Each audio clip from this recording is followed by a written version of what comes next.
Welcome back to week 2 of our second series of Pose of the Month, where we're focusing on downward facing dog. This week we're exploring a pair of variations. The first one will be done with a chair, and the second one is going to be done against the wall.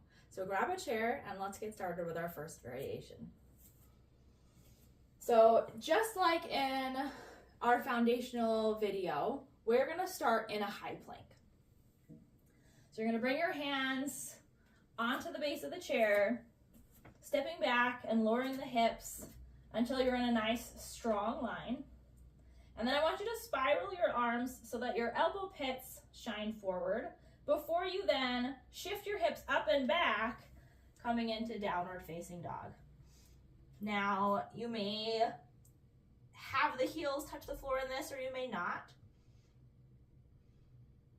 And you're just focusing on the breath, letting the gaze focus on the toes or between the heels or between the knees. Long spine.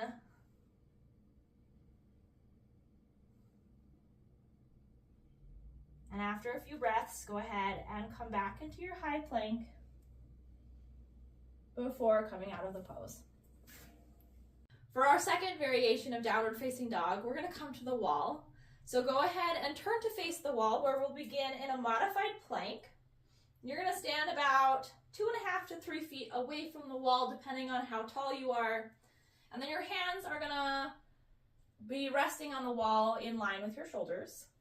And I want you to walk your hands down, 2 hand prints, as you bow forward, sending your hips back, bringing your ears in line with your arms. You're still thinking about spiraling those elbow pits up towards the ceiling.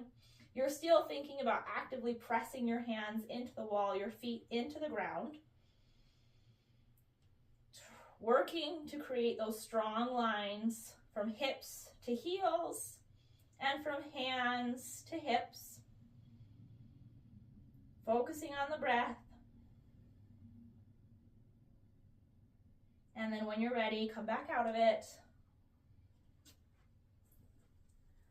Now, both of these modifications or variations on downward facing dog are fantastic if you have any shoulder issues that you're working through, or if you're uncomfortable getting all the way down onto the ground. Next week, we'll explore some play with props. So until next time, bye!